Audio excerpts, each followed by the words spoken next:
Disney Cinderella की कहानी। एक समय की बात है, एक राज्य में एक व्यापारी रहता था। उस व्यापारी की छोटी सी बेटी थी जिसका नाम था एला।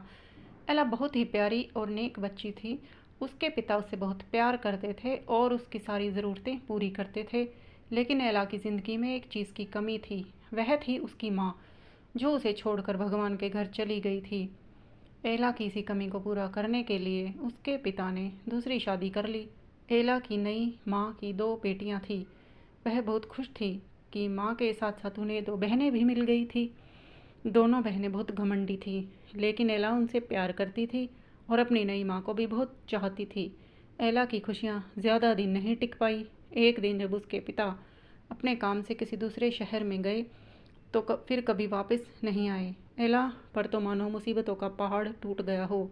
पिता का साया सर से उठते ही उसकी माँ और उसकी बहनें उसके घर की मालकिन हो गई और एला के साथ नौकरों जैसा बर्ताव करने लगी। उन्होंने घर के सारे नौकरों को निकाल दिया और अब एला को घर का सारा काम करती।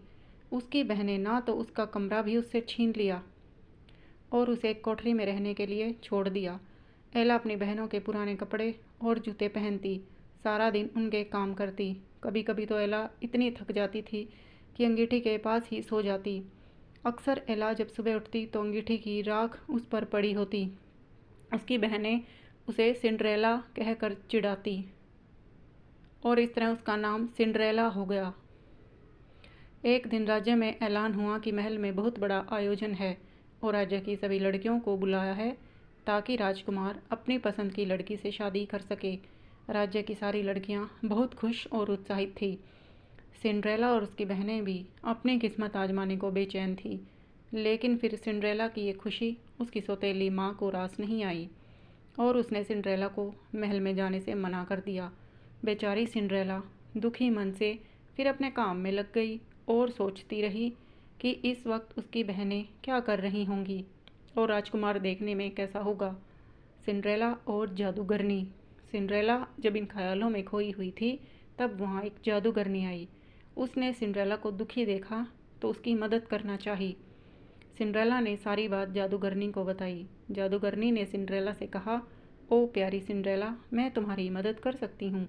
यह कहकर जादूगरनी अपनी छड़ी घुमाई और वहाँ पड़े एक बड़े से कद्दू को एक बग्घी में बदल दिया। वहीं चार चूहे उछल कूद मचा रहे थे। जादूगरनी की नज़र उन पर पड़ी तो उसने चूहों को घोड़ा बना दिया। अब ज़रूरत थी कोचवान की। जादूगरनी ने चारों तरफ नज़र घुमाई तो उसे एक मेंढक दिखा और उसे कोचवान में बदल दिया। सिंड्रेला यह सब देखकर हैरान हो गई थी। तभी जादूगरनी उसकी तरफ मुड़ी और अपनी जादू की छड़ी घुमा दी और पलक झपकते ही सिंड्रेला के मटमैले और फटे हुए कपड़े साफ और सुंदर हो गए। उसके पैरों में टूटी हुई चप्पल की जगह सुंदर कांच की जूती आ गई। अब सिंड्रेला महल में जाने के लिए तैयार थी। जादूगरनी ने सिंड्रेला को विदा करते हुए कहा, बेटी तू अपनी इच्छा पूरा कर ले, लेकिन ये बात याद रखना, 12 बजते ही यह जादू खत्म हो जाएगा। सिंड्रेला और राजकुमार।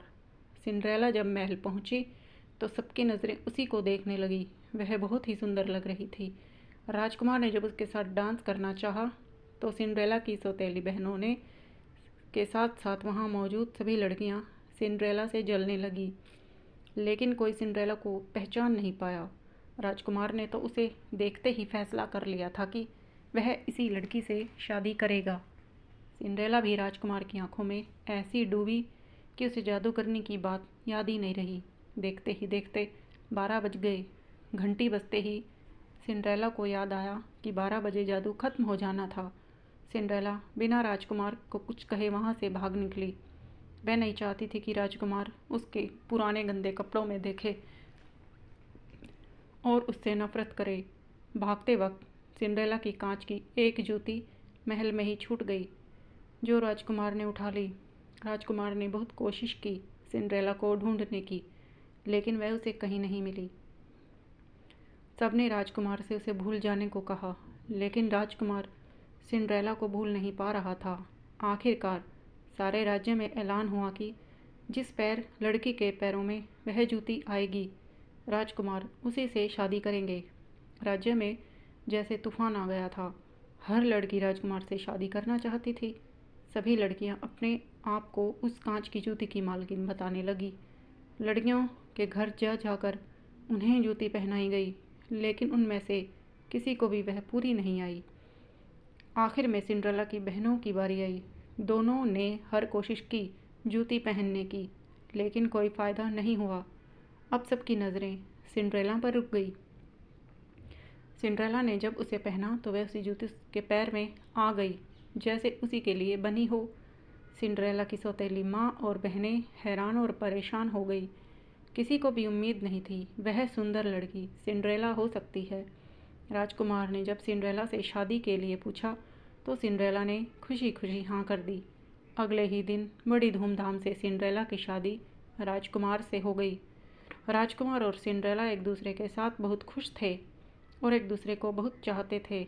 दूसरी तरफ सिंड्रेला की सौतेली माँ और बहनों को सिंड्रेला के साथ बुरा व्यवहार करने की सज़ा के रूप में राज्य छोड़कर जाना पड़ा। कहानी पसंद आए तो लाइक और चैनल को सब्सक्राइब करें। धन्यवाद।